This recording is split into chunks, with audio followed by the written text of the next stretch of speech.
Hello and welcome to YHTV's Trinity of Life. This is episode 59. I'm Christina Suzuma, your host of this program. Thank you so much for joining me as I continue to explore the wonderful world of healing arts, meditation, therapies, and the many modalities of helping each of us find balance in our individual journeys. We're always excited to meet those of you who are on the leading edge of creating change on this planet. Today our show is A Mother's Journey Through a Son's Crisis. Now, at any time during this live presentation, you can feel free to ask a question or make a comment by scrolling down on your screen and typing it into the comment box. And remember to click submit so I can read it out to our guest. Or if you prefer to join us live on our conference line, you are very welcome to do so. The number is 323-476-3997. And your ID is 607393#. I would like to take this moment to welcome Yoga Hub's Master Intuitive of Flowing into Awareness, our very, very dear Anatara. Hello, Anatara. Good morning, Christina. Nice to be here. Oh, thank you for joining us, as per usual. Now on my show. Yeah, this is a nice experience. Yes, to have you back again is just so wonderful. Mhm. And yes, I do believe, I think it was episode 30, give me a hand here, 30 some odd, that you were on one of the shows, episode 36. So, anyone, we would encourage you to go back and learn more about Anatara. But today, Anatara, you've just been through quite an ordeal. A lot of happy, happy moments since the beginning of the year with new grandchildren. And just recently, about a month or so ago, right? It's 6 weeks. 6 weeks ago. Time flies. It does. Ooh, 6 weeks ago, you received a phone call. I did. It's so hard to know where to start. And what I'm going to be sharing are some of the experiences and some of the insights and some of the challenges and some of the amazing things I've learned in the last 6 weeks since my son was in a very, very very serious car accident, in which he easily could have lost his life and didn't. So it's where to start is a bit tricky. I had a friend call me, a close friend that I've known since I was 8 years old, and she phoned me from Michigan the other day and asked me how I was doing and asked me how my son was doing. He's 30 now, and the detail will come along as I continue to talk about it. And she's known him since he was born. And she was asking about him, but what she really wanted to know was, tell me the story, tell me what happened, tell me how you all got to this point of being 5.5 weeks post accident. And so I had to think about that, because for so long I've been focusing my efforts and my energy on bringing his injured body back to the here and now in a way that is functional and as comfortable as possible and as integrated in his life as is possible. So I'd forgotten the story, and because it had no immediate meaning, it had no immediate input into what I was doing. But the story is important, and the story is a big part of the learning for myself and my son, and his wife and his new baby, and all the other extended family and friends that he has. But before I say a little bit more about that, I really want to emphasize that this whole experience, to me, the greatest, it's not really value, but the greatest insight has come through the human connection to everyone that I know, that knows my son and the family, and who knows just my son.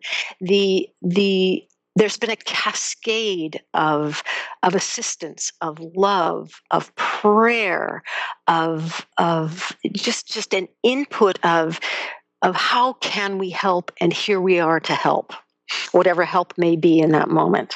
So, as I tell a bit of the story, I just want everyone to remember how important that cascade of human input is, that flow of and the dynamic of assistance that is available, and how vital it is when we share it with each other, and when we actually give it and deliver it to one another. So back to the beginning of the story. Unless you have something you'd want to like to ask at this point, Christina. No, not at all. Um, It's always for me, if people understand it from the beginning mhm, of, your state of being when you first hear of something like this, and it mhm, is very powerful. mhm, Um, and even for someone as yourself, who is a master intuitive, who works with a lot, a lot of individuals, consulting them mhm, through their times and their journeys, for you mhm. yourself to be going through such a crisis, and your journey, I think, would Mhm. be invaluable to the rest of us. Well, and it's very important. I'm finding to share it. Hmm. And as I said, that I hadn't shared any of it from the beginning since it started, Hmm. because Hmm. there were too many other pressing needs and things that had to be aligned with what was going on. Okay, so I was sitting at home one morning and feeling odd, but without any specific understanding of what the oddness was. It wasn't agitation.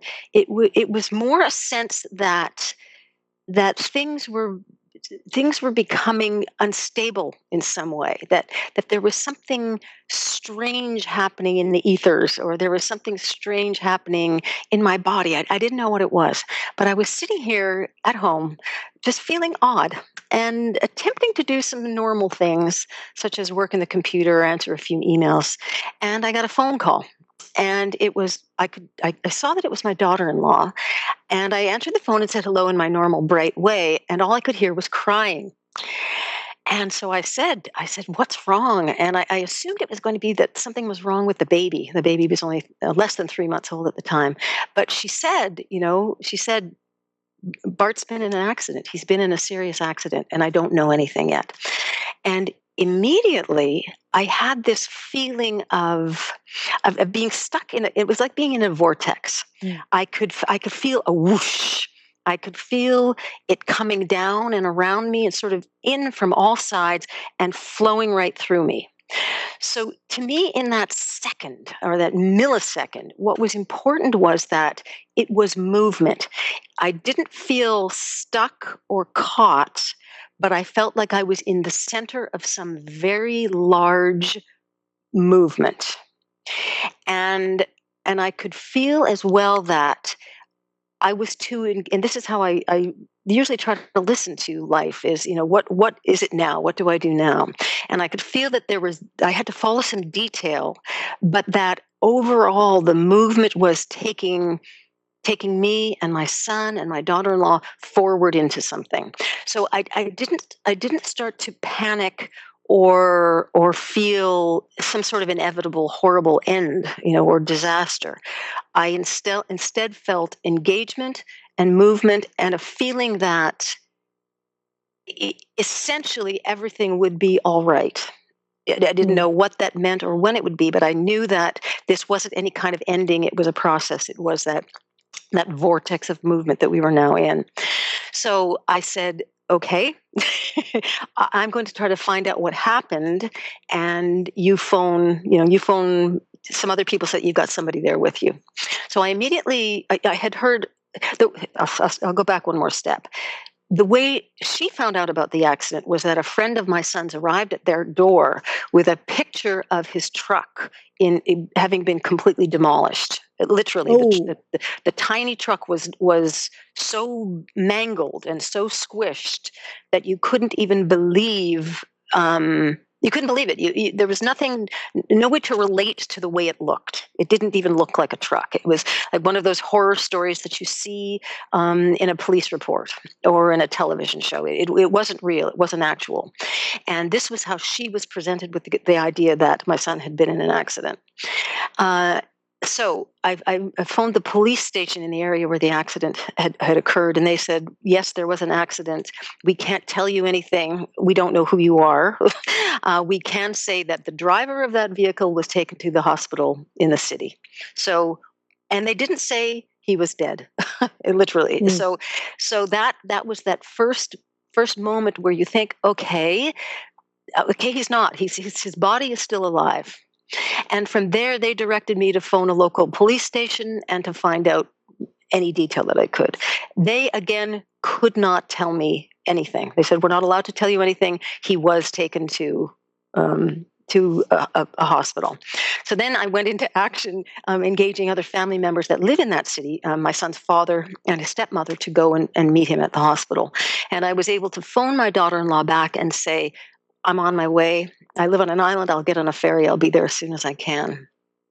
So she started to pack things, started to get the baby ready, and knew I wouldn't be there for an hour or an hour and a half, so that we could travel together to whatever we were going to find.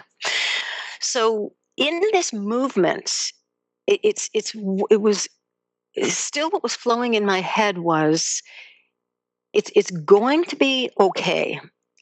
Just take these steps, take this movement, and manage this energy in the best way you can center it. And I was, so as soon as I got onto the ferry, you drive your car onto the ferry, and when I got onto the ferry, I stopped everything. I sat in meditation, and I started to tune in. And as I started to tune in, the very first thing I saw was, it is similar to the vortex I described when I first heard about the accident, was that I saw the accident reverse itself. I saw from the point of impact of the truck, of my son's truck, I saw a backwards expansion into the past. It was as if it was erasing itself.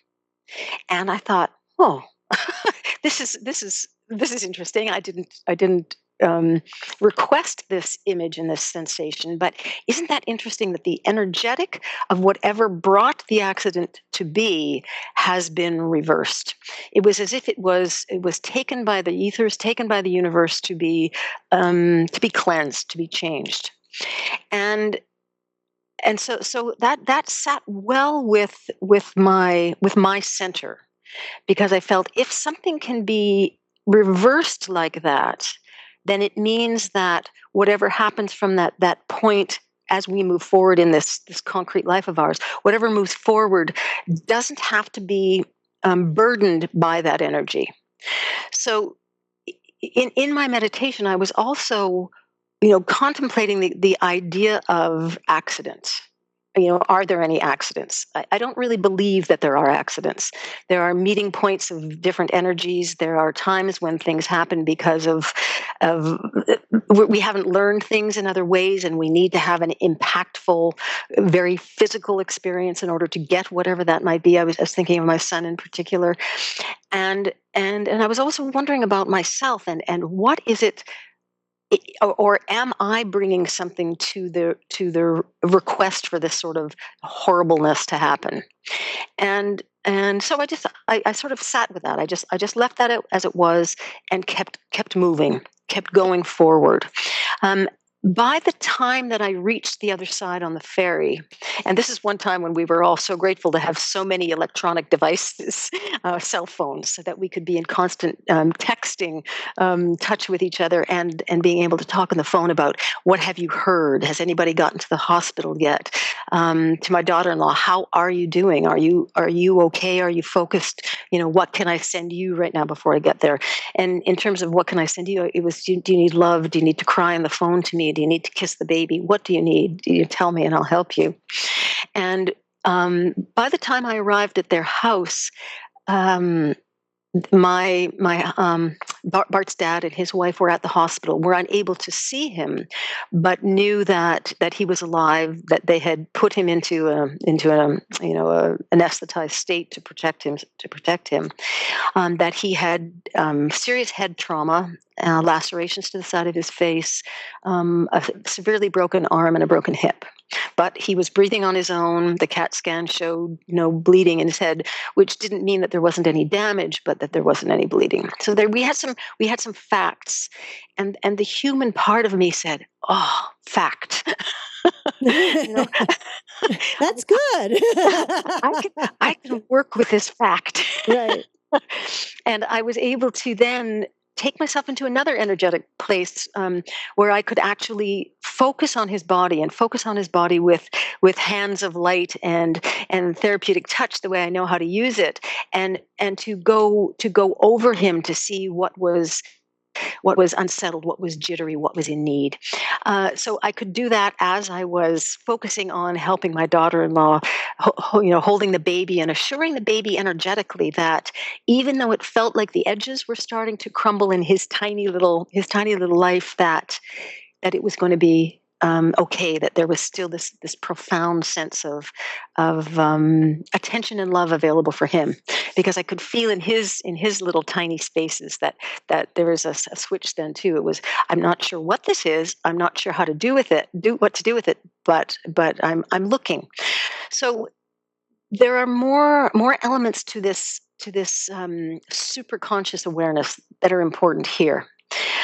My daughter-in-law was very engaged in the factual part of the journey, and I was able to bounce with her back and forth as we drove to the city, about those things, combined with what I was in constant reception of from my son in his unconscious state.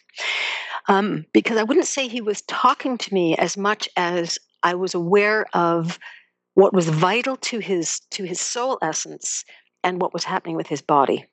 Because he would reach out and he would say, "This hurts," or I've lost awareness of this particular part of what I know to be my body."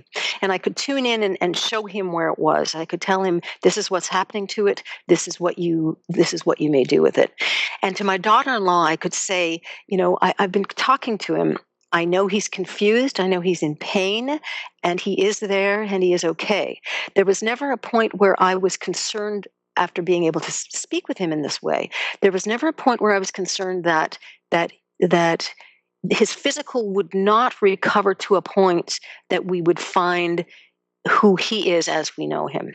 So in other words, I knew that his memory was going to be there. I knew that what he had experienced, learned, and done in his life was still going to be there. So I really want to say that, in this particular experience, we have been very lucky. This was not the time for my son to be more seriously injured than he was, and or to leave us in his physical form. And I know that for many who experience this kind of trauma and crisis, that is the outcome. And there were many times as we continue with the story that could have happened.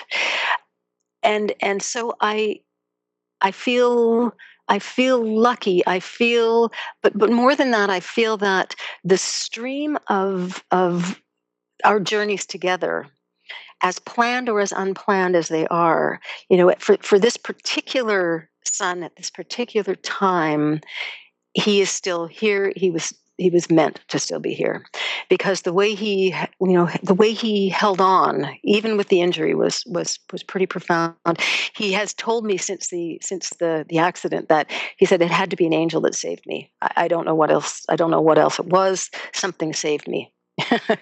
So and he works with cars. He rebuilds cars. He and his friends are all about being sort of motorheads, and his friends look at the truck, which my son did have towed to his house, because he wanted to feel it. He wanted to know the factual part of what it looked like. But his friends have said, truly, it is a miracle that you did survive. So at this point, the family converged on the hospital, and they had just, in the emergency room, they had just decided that he was stable enough to be sent to the intensive care unit. So we were able to see his physical form, on a stretcher. They did intubate him, even though he was breathing on his own, because they didn't know what might happen or how severe the brain injury was. and they wanted to make sure that in case they needed it, they had it. And of course, he had all, he had PICC lines, he had, various things hooked up to him. They had sutured the injuries on his face just because there had been so much bleeding, and he was in a collar to make sure that his neck was stable. There was some ligament damage to the backside of his neck, and so, but we saw him. And you could see through and this I think is really important. We could see through the sort of the mask or the filter of the technical things there to keep him alive and keep him going, that he was there. You could see the curve of a face or a part of a hand that looked familiar, and there was such a centering. And especially in terms of what I'd been receiving, there was such a centering in seeing him. And it was at that point that we all just started to cry. It was because it was relief. Mm-hmm. It was, we see you now. We have something that our minds can work with. And I have to say that I have never been as well supported by a hospital experience ever before in my life as I was in this particular time. And it may be like this everywhere, but this is my only experience of it. We were greeted standing around his stretcher by a social worker, by a nurse that had been assigned to him, two nurses that had been assigned to him in the emergency room, who just looked us in the eye and said, "What do you need? Wow. What can we tell you? And let us hold your hands if you need it. Do you need something to drink? Someone scurried off and got us water. Do you need us to rub your back? Do you need something to eat? This is exactly what's happening." And they went through every fact of his current medical condition and the care they were giving him. So it's you feel your heart expand, and you feel your heart sort of almost come apart, not with sadness and not really with relief, but with the miracle. That's really what it was to me. At every step of seeing him still in live, living form, it was, there's some sort of miracle here, and I continue to take that thought with me as we went through the 10 days that he was essentially unconscious and in intensive care. So go ahead. It's that's quite a journey. So I just want to reiterate for our audience that when you said that you were in touch with him, that was when you were driving to the hospital. Mm-hmm. So even up to the point where you physically saw him, you did not actually verbally speak to him. This was all, what if people want to call it ESP, if they want to call it, the connection that you have, that you were able to actually, and he was able to understand and reach out to you as well. He definitely was. Since he's become, I'll explain that in a minute. Since he became conscious, he has been able to say to me, "Mom, I knew you were there. I always knew you were there." So this is an interesting thing, and I'm going to speak to it before we actually get to it in the story in just a minute. I was not only able to be in touch with him, to see what his needs were and how he was doing in this sort of awareness way that has nothing to do with with verbal speech or writing anything down. It is an intuitive form of communication, and it's, for me, with what I do, it's just an intuitive knowing. But I can carry on what are like conversations. Mm-hmm. With people that are unconscious, with people that have already passed out of the physical and haven't quite left their bodies, and also with people who have left their bodies and are, what we would call dead. So yes, that was the kind of communication, that was the in-touchness I was having with him. And I was also able to do it with every other member of the family who was either there at the hospital with us or not at the hospital. Immediately, we started to receive phone calls from all over the country, literally all over the world. I had friends who were traveling around the world, and because I can text and email from my phone, I could send out this very, very little quick thing, almost like a tweet that said, "This is what's happening," just so you're aware, knowing that they would be sending their love to then be transformed and used however it was going to be most appropriate in the moment. So what I wanted to say about this communication is that in this role of being my son's mother in ICU, I was there to, to field all of the medical questions, to answer, and receive the information about what's happening with his care.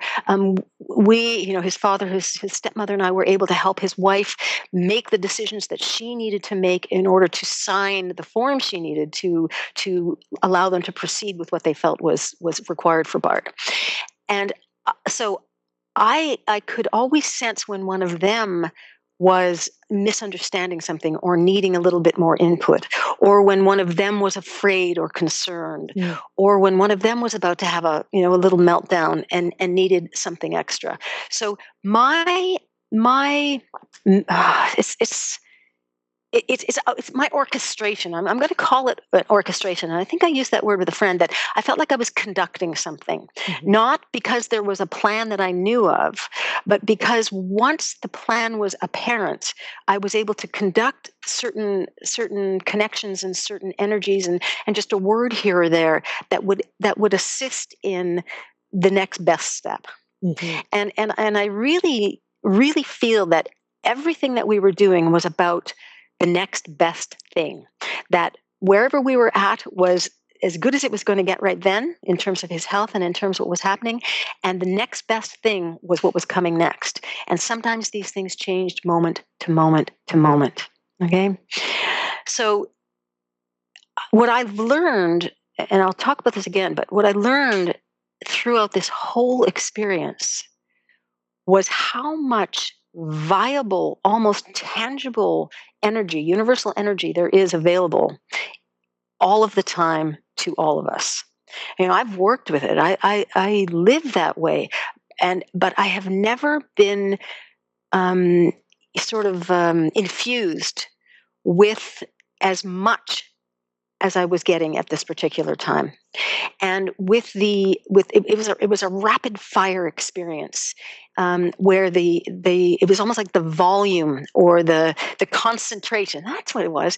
The concentration of this energy was almost as brilliant as you might think it would be to step into the great central sun. It was all encompassing, all consuming, dynamic, and available. So even though I knew at the beginning of the event that my son was going to survive, I know that the way in which we were able to work with this vibrant, dynamic central energy of the universe definitely assisted his movement through the steps of his own healing, and actually assisted the hospital as well in its whole work, in all of its workings. So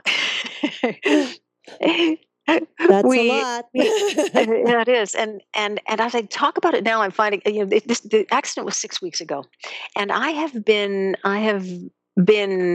you know totally involved, totally immersed in this since then.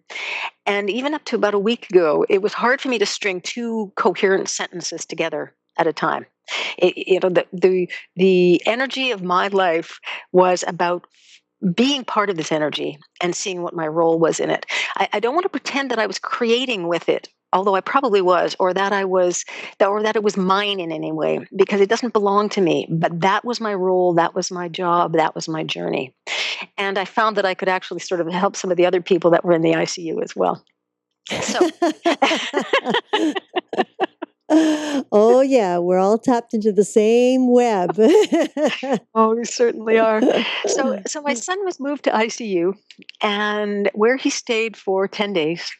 And they did need to keep him in what they call an induced coma, so that Mm. his brain could heal and that they could assess his injuries. And they had to do surgery on his arm and put a plate in his arm, and they had to watch his hip, and they had to just see what else came up. They with some sort of with a sort of terrible physical trauma that he experienced bouncing around inside that truck in a very sudden stop. The body, I just couldn't even imagine what his Mm. body experienced. I just I don't know how one even survives that kind of thing, or how the body is so resilient. It flowed with it. It broke in a few places, but it flowed with it. So he was in ICU, in this coma, and they would occasionally try to lighten the anesthetic so that they could see what state of mind he was in. But he wasn't in any. There was no coherence when they would bring him, wean him off it a little bit and bring him through to hopefully our kind of normal awareness. So they would just have to put him back in, and they found a couple of times that he's a strong young man, and they had to give him a lot of anesthetic to keep him from thrashing and moving, and they had to tie him down, which for him, when he was conscious, was just horrible. Terrifying. And as is very common in this kind of thing, he had absolutely no memory of the accident. So he didn't know where he was, what was going on, or why, any of the whys. Well, and part of it too was he had quite a head trauma. Quite. If he's got lacerations, he's been bleeding. That's a lot. That's a lot. He actually did have a number of seizures when he first arrived at the hospital, which they, assumed it was because of blood loss, and sort of they stuck with that idea as the time went on. But yes, he was. I don't want to say, it was so funny to be able to look at him and know he was in there, and to also know that the body had to heal and the body had to go through many stages so that the he that we knew could come out. And this part was easy for me, much easier for me than it was for the rest of the family, because they were just desperate for a sign, a conscious sign and movement from him, or something that he would say that showed us that he was him. And it didn't happen. It couldn't happen. So I did constantly reassure him that, yes, I have been inside with him. I know he's there. I know he will be back, and that we just have to do this part and give as much as we can to the healing body as it requires right now. And one of the wonderful this, because there are some wondrous things that did happen, is that the baby who wasn't in the intensive care unit very often, although we brought him in every now and then. He was in the waiting room, and there was always a family member with him. He and I and my son were talking to one another. We were communicating in this unspoken way, in this non-wordly way with one another. And every time that I would be in that inner space with my son, and I would invite the baby to come be with us, my son, you could just feel his whole essence go, ah. And I was able to see that one of his biggest concerns in his hurt and nonverbal state was, I'm worried about my family. I'm worried that they will be cared for. I'm worried that they're okay. I'm concerned that I won't ever be able to take care of them again. So all of the others, when I expressed this to them, were able to actually use those words with him and say, it's okay. Everything's being handled. You don't need to worry about your mortgage or the food on the table. Everything's okay. Oh, that's wonderful. And it did make a huge difference for my son. Huge, huge, huge difference. You see, he had two angels by him. Did. Beside him, inside him, all around. Yes, because as they say, even with the babies, they don't really 100% come onto this plane till they're about 6-7 months old. Oh, it was beautiful, and I had a lot of contact with this little baby before he was born. I knew him quite well when he was in the womb, so we were friends on that level. Anyway, sneaking play dates, lots of them, and that's actually something that we continued since he was born. We're to talk to each other in that way all the time. Great.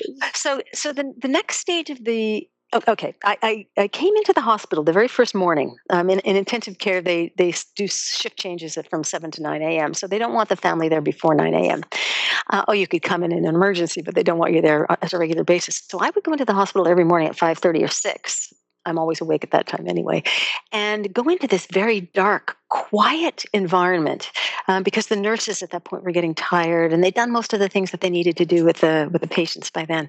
And I would go into my son's room and sit and meditate with him, find out how he was doing, get a sense of what procedures they had needed to perform throughout the night, but also more than anything, get a sense of what was happening inside him, what he needed, where he needed a tweak, where he needed an opening, where he needed an understanding.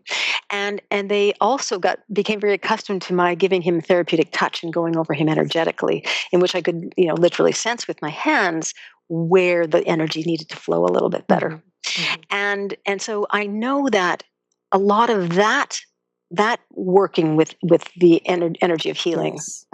changed his outcome and changed the quickness of how he came through it all. Mhm. But the most interesting thing to me was that when I walked through the hospital doors that first morning that he was in the ICU, I walked by the elevator and the reception desk, and again I was hit by the vortex. I was Mm. in the center of a whoosh. And the whoosh it was so clear that a whoosh wasn't just about my son. It was about the whole hospital. It was about literally really about the whole planet. And it was about all the other people that were healing, trying to heal, and all the families experiencing whatever they were in terms of giving birth, losing loved ones, whatever it was. Mm. And it didn't feel overwhelming. It just felt like I was stepping into that which I was meant to be doing. And so I said, okay, I feel you, I hear you. Just show me what to do. I'm not going to try to attempt to make this anything. I'm just here as a tuning fork. When I was talking about being a conductor, I think more than that, I was just being a tuning fork. Mm. Tuning the signals, tuning the images, tuning the feeling of what was to come. Yeah, I like that. I'm going to remember that. So the time in the ICU extended itself on every day. He was a little bit more clear when they tried to withdraw the anesthetic. There was a little bit more of him there, and he would start to talk about the world's. His first reactions to speaking to us was, he recognized us. It was very hard for him to open his eyes because of the drugs, because of the injuries, um, and and but he could, and he would say, "Oh yeah, hi mom," or hi to his wife or hi to his dad. But then he started talking about things that to us we were saying were hallucinations, Mm. and it was what was going on inside his mind as he was anesthetized and drugged, or, drugged for the pain. So it became people kept trying to say no, that's not real, or no, that's not really Mm. happening to him, and that made him even more frustrated. So I heard and knew, because I was seeing them as he did from his perspective, that what he was telling us about was as real as what we were seeing when we looked at him. Mhm. Mhm. And so I said to them all, yes, this is not our reality, but this is as real to him as we are to one another. And if we engage him in listening to what he's saying about those realms, we can also introduce the idea to him that that is one reality and there is another one here. And when we try to shut him down and say no, that's not real, he panics, because we're saying your life doesn't exist. What you think and what you know isn't you're not it's not here. Mhm. Mhm. And that really made him panic. And that made sense. It really made sense. And even now, to this point, he and I talk about what was so real to him at that time. As they pulled him out more and more from that anesthetic, and we were able to re-emphasize what had happened, that he had had an accident, that his truck was destroyed, that he was badly injured, and he gradually started to hear that and be able to integrate it. We were still able to say, so what was that image like? What did it feel like when you were in there having that experience? I didn't call it a hallucination. I didn't call it a dream. I just said, what was going on for you? Because that is what he has memories of those things, not memories of what we were seeing and what we were doing. Mm. So the brain is fascinating, Mhm. and the way we derive calmness and a sense of self from what the brain tells us is important. We spend a lot of time, we people that are looking at other ways of being conscious and looking at meditation a lot. We take a lot of steps to disengage from what the brain says, and that's fine. That's good. We don't want it to always be the thing that's leading the show. Mhm. But in this kind of immediate crisis and trauma where your a sense of identity is gone and you don't have your body because it's hurting everywhere and it's medicated and or strapped down, it's important to have something to focus on. And I really, really understood that. Mm, mm. Wow. It's very interesting how we, our bodies and our minds, our spirits, they're so connected. Mhm. And how, depending on society and culture and the way we're brought up, I mean, you have always been so aware and so connected to, as someone would say, to the spirit Mhm. world, to between the spirit world, the subconscious, because it's all connected. Mhm. Whereas, and we all have that capability, don't we? We do. We absolutely do. Now, my question is, did Bart connect with that from an early age? He not in the same way that I do. Not in a way that he has conversations with that with that Yes. side of ourselves as I do. But yes, we used to stand on the top of the ski hill before we went down. This is even when he was 4 and 5, and I'd say, "Okay, now call in your angels and have them ski with you." This was before he was a snowboarder. Have them. Now you need more than angels. uh, I would say have them ski with you to keep you safe. Let them know that you are acknowledging their existence and you want them to accompany you down the hill. And if you get scared or you feel like you're going too fast, reach out and call them. Mhm. So, yes, it has been a normal part of his experience in life that there is this spirit side of things that supports and interrelates with us all the time. But did you both interact, like now he's 30, but since he was Mhm. 5 to now 30, did he knows what you do for a living? He knows that you consult with others, you help and partake in many people's lives, and invited to do so. I mean, has he ever linked to that? Has he ever had conversations with you? How sometimes people get to a point where you go, oh, that's a whole bunch of, or has it been very accepted and very open to it? He's been very open to it. I think in talking to him throughout the years, he does tell me, and it's mostly in physical things like this, where his physical life is challenged, Mm. that he does reach out and he tells me about those moments. I remember once he was a kid and he was riding his bicycle, and I looked out and he was going down and he was going down hard, and I literally saw, in sort of sort of like a heat wave. I saw something reach out and pick him up and Mm. keep him from falling, literally keep him from falling. And he came in and he said, Mom, something really strange just happened. So I said to him at that point, because it was the easiest way to talk about it, I said, well, the angels saved you. They just picked you up so you wouldn't fall. And he's had other very close calls in his sort of young man life, Mm. in boats of almost sinking, and in other things where he knows he's been assisted Mhm. because he knew how to ask for help. Mm. So it is. Yeah, it's not. I wouldn't say it's something that he consciously thinks about, but whenever there's the need, he does reach into that realm for Mm. himself. Mm. Yeah. Wonderful, wonderful. Hmm. Ah, so now you have been. How long was he in ICU? He was there for 9 or 10 days. And then when they move him into the room, now you're in Canada on Hmm. Victoria. Hmm. Do they have, when they move him into his room, are you able to stay at that point with him? Yes. Oh, Yes. good. And they actually asked us to, because when there's brain trauma and confusion, when they start to withdraw the medication, both the pain medication and the anesthetic, there's a lot of confusion. And we did have to just keep repeating to him that there were certain things he couldn't do. He couldn't jump out of bed and walk. He had to stay off. He has to stay off his hip until it heals, because of the type of break, and because they didn't pin it. Um, Mm. and so he wasn't able to walk. He couldn't use his arm. There were many things he couldn't do. And for someone like him, he's an active and an aggressively active person. He never stops. His life is about doing for others, serving others, creating things for others, making sure that everybody is always taken care of, including all of his friends.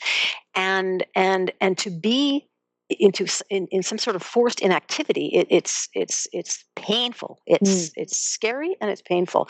So he only stayed in a hospital ward for 2 days because no, we couldn't contain him, and and literally, and I knew that if we got him home and I was there because I went and stayed with them, and we had other friends around to help us, whatever that meant, that we could get him home and we could get him into recovery in that way. Mm. So we scrambled all of his buddies, and he has hundreds of them, and they went to his house and they built a ramp so that he could get into the house in a wheelchair, Mm.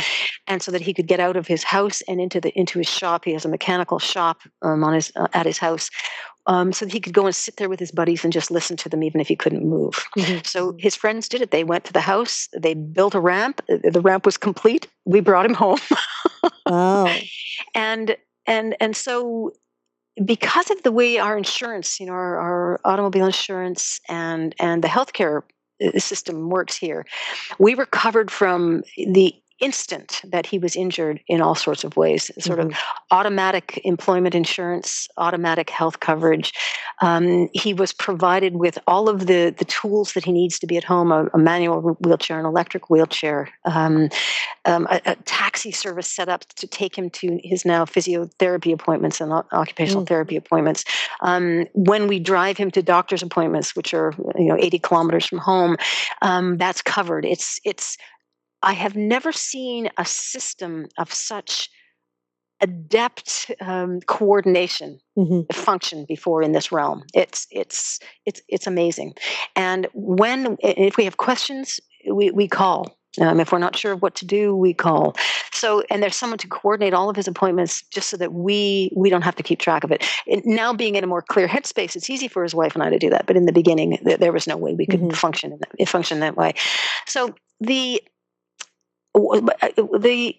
next most important part of all of this is that my son was, as I would say, he's so active that he really was missing the small things in life.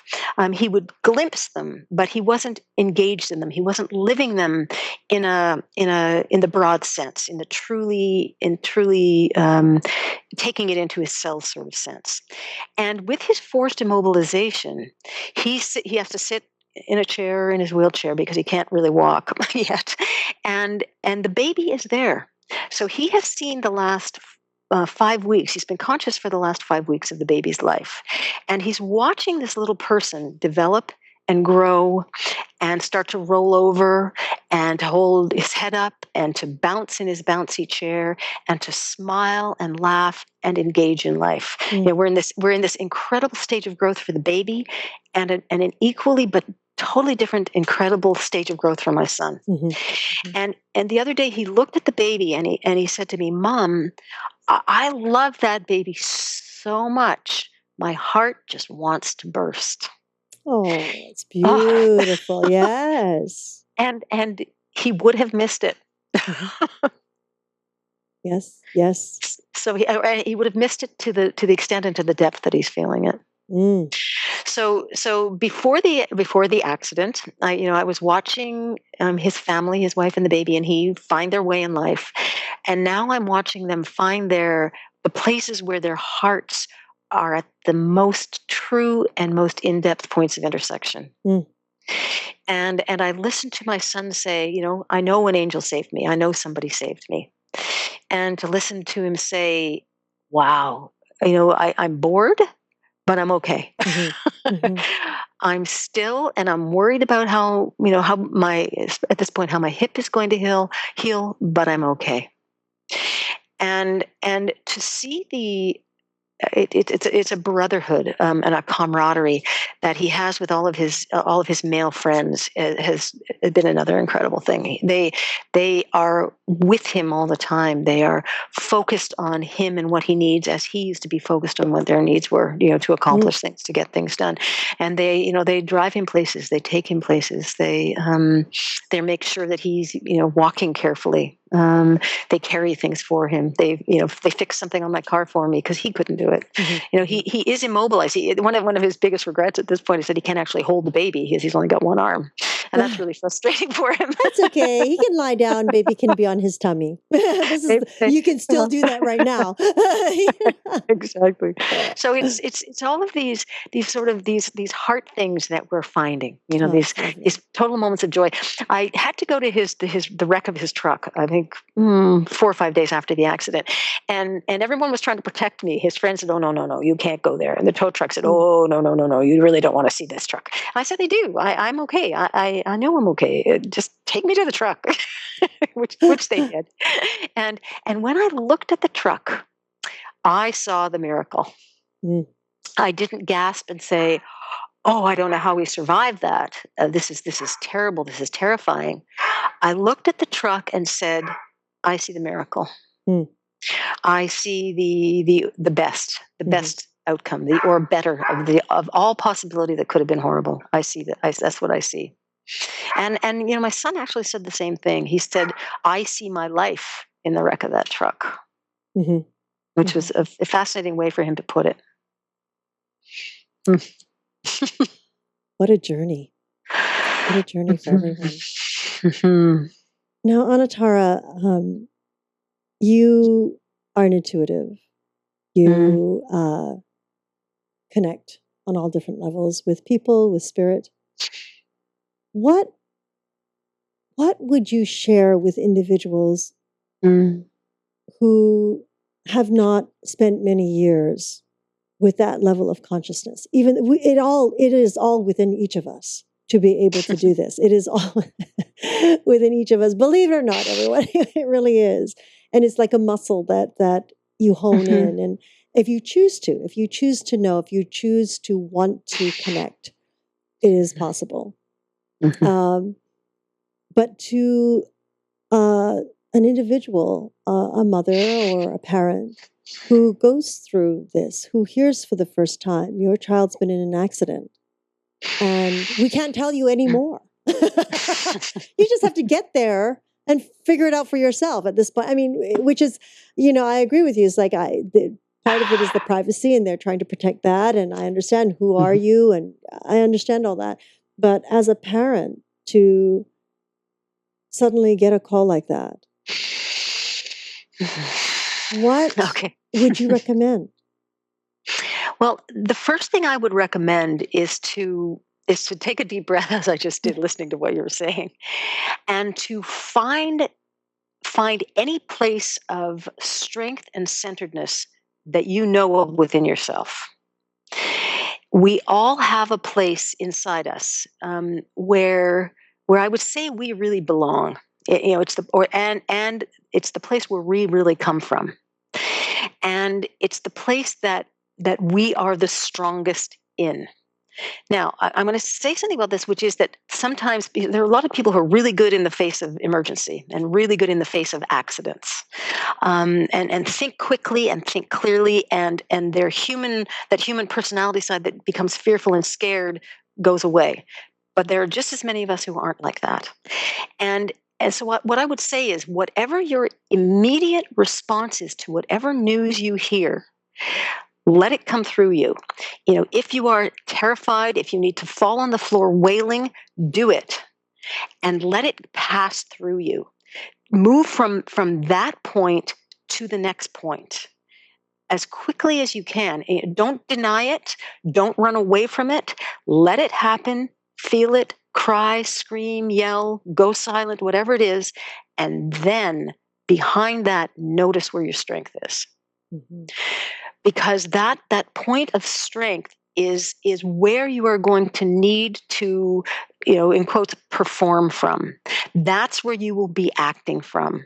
That's where you'll be making your decisions from when someone asks you to make a decision. That's where you will be directing your healing love and your healing thoughts to whoever it is that needs help. That's where you'll be directing the idea of, I love you, and I can let go of you if I need to, if that's the situation that you're in. So it's, I would say, ride the roller coaster and let the ups and the downs in your own moods happen, and don't get caught in any of it if you can help it. Listen to the detail, and you may watch and observe other family members who have to stay in the story and have to stay in the fact. Move in and out of that so that you can add your love, which is the strongest tool that you have, to the healing and movement that's happening for the person that you love. Did that make sense? Was that clear? Okay. Well, it was very clear for me.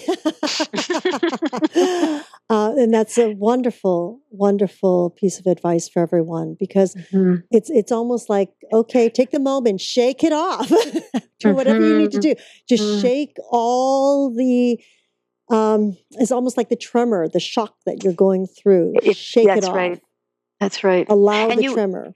and you will be in shock, and that's that point where the nurses and the social worker were so able to look at us and say, "What do you need?" Mm.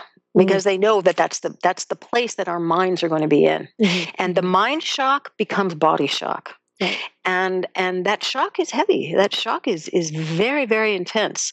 And I just knew that I could stay above the mind shock anyway, Mhm, and could help the other family members stay above the mind shock as well, mhm, and could embrace them when they needed to have that moment of, oh, I'm just lost in it. I'm lost in this fear. I'm lost in this panic. I'm lost in the oh no's. Right. Um, but again, it's if you find your center, your power, which is the love that you have for the world and for that individual, you have more ability to change and tune, be that tuning fork and direct the healing that's happening for everybody, Mhm, in a bigger way than you could ever imagine. There is nothing stronger than that. Nothing. mhm, Nothing more viable, nothing more real, nothing stronger. mhm. It confirms the love heals all. It does. Yes, yes, and I agree with you. And the one point that I would add to it is the powerful, uh, if I may say, negative Mm, thoughts mm, of fear, whether it be fear, anger, frustration of not knowing. I always say to people, face it, become aware of it, mhm, and let it go. mhm. Don't bring it into the room. Just bring the love into the room, because it's the love that's going to heal, and Exactly. not the crying and the keep it out of the room. They can And hear you. yeah, they definitely can. And when they perceive it, they worry. Yeah, they worry about Yeah, you. They exactly. worry about the individual who's crying or Yeah, or having a tough time, and they and don't they don't have time to do that. they don't, and they don't understand what they can do to change it, and they feel responsible for it. Yes. But again, if it's happening for you, you just as Christina just said, feel it, go through it, let it pass. Don't deny it, because if you try to Mhm, suppress it, it's going to get stronger and it's going to eat at you. mhm, But acknowledge it, see it, travel on the roller coaster around and through it, and just get to that place where the love is. mm. And even if you can give love through tears, you can give love through Oh, relief. You can give love through what might be perceived to be sadness but isn't. It's whatever it is. Tears are just express a strength of something, an intensity of something, but it's not always bad. mhm, mhm, wonderful. Oh, Anatara, what a very full moment that we've had with you. Is there anything else that you'd like to share? I don't know. I There's so I much. yeah, I know that what I learned about the being able to receive, and then to conduct, or be the tuning fork for that intensity of energy, is going to it has changed me in some way, and is going to be have something to do with what I do next, whatever the Mhm, heck that means. And that's great. And I am no longer exhausted mm, from the whole experience. Most of that exhaustion coming from the mental parts of it, not the intuitive healing parts of it. So I'm open, and I'm ready, and I'll see where that goes in terms of how I teach and how I work with people. mm. And it's fascinating. It's Powerful. wonderful. Yeah, it is. Very powerful. Well, thank you so much, Anatara, for sharing Mm. this personal, very, very personal journey of yours and your family and friends. And of course, we continue to send healing energy. that all the grids are going to be reconnect. And they are. Yeah. And as they say, when the healing process is there, it heals to become even stronger. It does. Yeah. It definitely does. It's a miracle. It's a wonderful miracle. And it's something we can all expect, really, to witness this kind of miracle, to be part of this kind of miracle. And I'm just going to stick in that even death is a miracle. Yes. I am right with you on that one. Thank you, Christina. Thank you so much, Anatara. Many, many blessings to you and your family, and really, again, for sharing your incredible journey. We're going to have to follow up with you sometime. I would like to see how everything unfolds. Yeah, I would like that. The part 2. And I'd like to thank, of course, Segovia Smith and the Yoga Hub team for making this possible. And to each and every one of you for joining us in this new platform of education and information. We're grateful for your continuous support and look forward to hearing your feedback on how we can serve you better. We invite you to join us live on Tuesdays for Magical Medical Tour at 10:30 a.m. Pacific, 1:30 Eastern. Wednesdays for Trinity of Life at 11 a.m. Pacific, 2 p.m. Eastern, followed every other week with Flowing into Awareness with Anatara.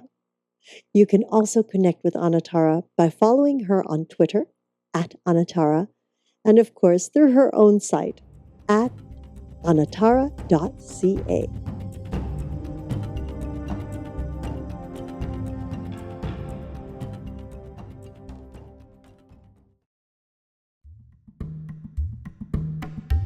Where do I need to be the most cautious about genetically modified foods? And I think there are 2 examples that if folks can follow this, they will go a long, long way of making sure that they don't have GMOs in their diet. Corn and soy are the 2 most prevalent genetically modified foods in our common food